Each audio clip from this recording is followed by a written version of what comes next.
Mes chers compatriotes, le 1er février 2019, à 19 h,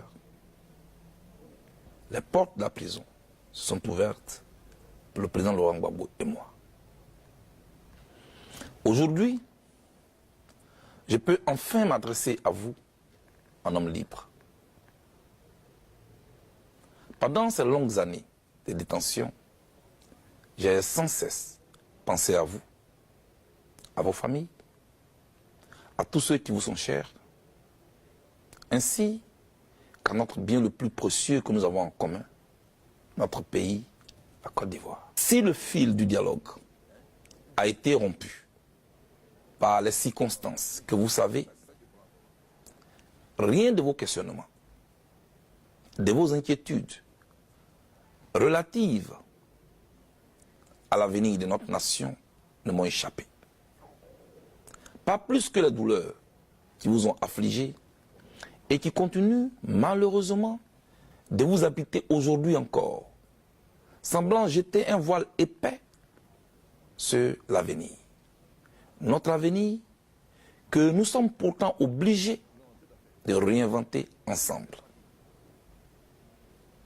C'est ce dialogue que je renoue aujourd'hui avec vous tous, sans exclusive. Quelle qu'a été votre opinion sur ce que j'ai vécu? Que vous m'ayez accablé ou que vous n'ayez jamais vacillé dans la confiance placée en moi, je suis heureux, très heureux de me retrouver en votre compagnie, en homme libre. Je conçois que dans notre pays ballotté, martyrisé par une tempête si féroce et interminable, chacun a eu 1000 raisons d'être mécontent et de se laisser gagner par la rage et la haine. Pourtant, ici et maintenant, mon message à votre endroit est d'abord un message d'apaisement. Ensuite, ce que me dicte mon cœur en ce moment, c'est de vous dire toute mon affection. Ma singulière et profonde affection. En vous l'exprimant, je ne vous rends qu'une infime partie de soutien et de l'immense amour que vous avez bien voulu me témoigner pendant ma détention. C'est pourquoi, à vous tous, singulièrement ceux dont il m'a été impossible de répondre aux nombreux messages de soutien, d'encouragement et d'invitation à tenir bon, je voudrais dire un grand merci. Je suis entré en prison nue. J'en sors, l'esprit en paix, le cœur plein d'amour, les bras chargés de ce que vous m'avez offert. Dans cette séquence si significative, comment oublier mes sœurs, mes frères, la diaspora ivoirienne et africaine? Ces gens formidables qui, pendant plusieurs années, ont bravé le froid polaire, la distance, pour nous apporter leur soutien qui nous a été très réconfortant. Soyez rassurés. La reconnaissance que je vous dois, elle est à nulle pareille. Merci. 1000 fois merci. Que le Tout-Puissant vous rende au centuple tous les efforts que vous avez fournis et tous les sacrifices que vous avez consentis pour nous. Chères sœurs, chers frères, aussi cruelle qu'a été l'épreuve que notre pays a vécue, fidèle à mon engagement de ne jamais être du mauvais côté de l'histoire, je n'encouragerai aucune tentation de vengeance, ni aucune velléité de revanche. Parce que, en définitive, de vengeance en vengeance, de revanche en revanche, cela ne fera que précipiter notre pays dans l'abîme, dans le chaos. Bref, dans un déclin irréversible. En revanche, je suis disposé à encourager toutes les initiatives en faveur de l'édification d'une société qui sache tirer les leçons de son passé douloureux. Pour moi, même si les circonstances de l'histoire nous ont imposé cette crise qui a retardé le développement de notre pays et qui continue d'endeuiller de nombreuses familles, nous ne sommes pas obligés de prolonger ce conflit. Ne nous y trompons jamais.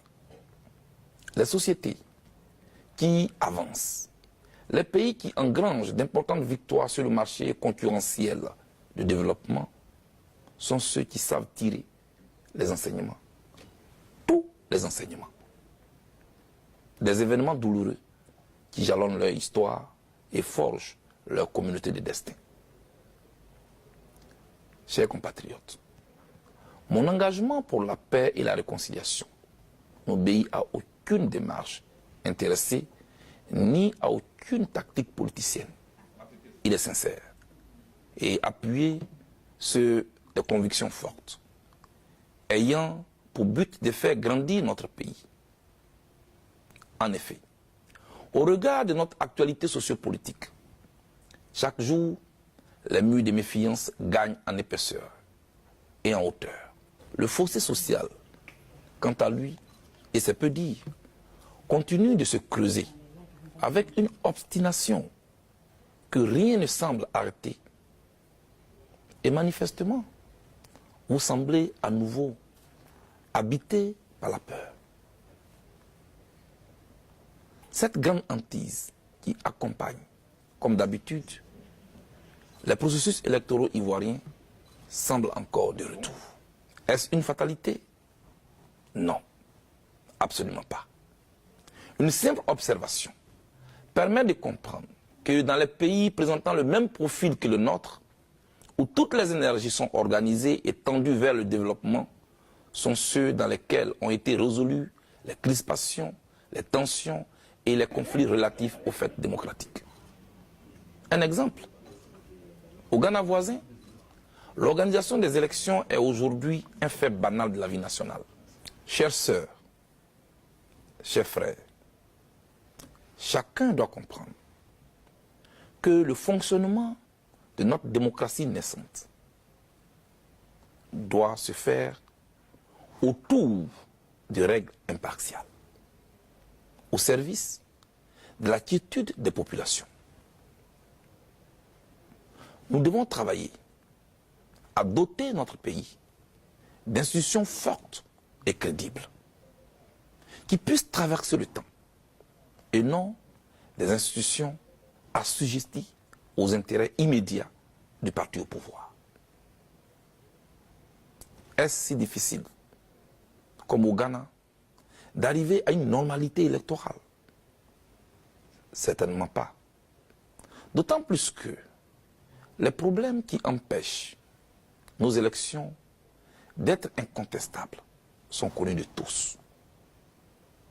Ne manque que l'engagement pour les acteurs politiques ivoiriens les plus en capacité de changer les choses, d'accepter d'associer leur nom pour toujours à l'histoire de ce pays.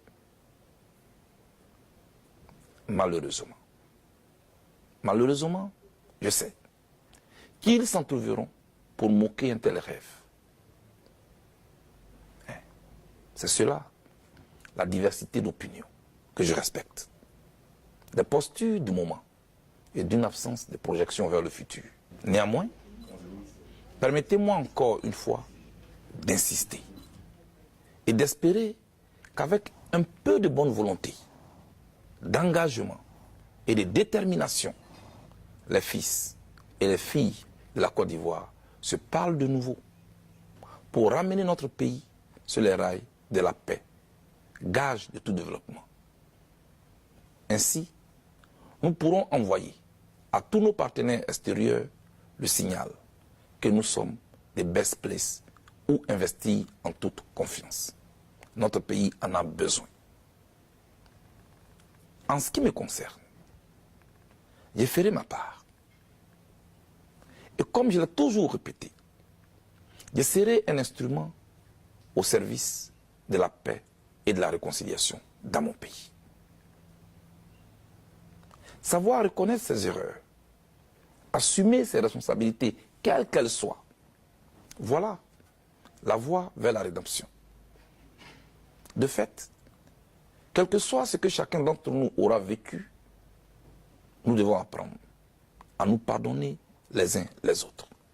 Et je le répète, quel que soit ce que chacun d'entre nous aura vécu, nous devons apprendre à nous pardonner les uns les autres. Pour moi, le pardon est une étape inévitable à la reconstruction d'une Côte d'Ivoire nouvelle. Une telle démarche serait la démonstration de notre grandeur d'âme, l'âme ivoirienne. Elle est aussi, et vous en conviendrez aisément avec moi, l'un des plus grands signes d'espoir. Ensemble, nous devons construire notre pays dans le respect de nos différences d'opinion, de religion et de provenance géographique. Tout comme nous devons inscrire notre engagement et notre culture politique dans une compétition saine, c'est-à-dire débarrassée de toute violence et surtout loin des armes. À cet égard, je voudrais affirmer ici qu'aucune ambition politique, aussi noble soit-elle, n'est au-dessus de la vie des Ivoiriens, d'aucun Ivoirien. La vie, elle est sacrée. À mes yeux, ce sont nos différences qui enrichissent le débat politique et confèrent à la démocratie toute sa beauté et tout son sens. Chers compatriotes, il est vrai que ma détention a été physiquement éprouvante. Cependant, elle n'a aucunement altéré mon moral. D'ailleurs, l'espoir de nous voir tous unis de nouveau dans notre beau pays ne m'a jamais quitté. Un pays qui procurera à chacun et à tous ses enfants les meilleures opportunités de vie, une meilleure éducation, des soins médicaux appropriés, une justice équitable et un environnement qui garantissent la sécurité de tous. Que Dieu nous bénisse, que Dieu bénisse la Côte d'Ivoire. Je vous remercie.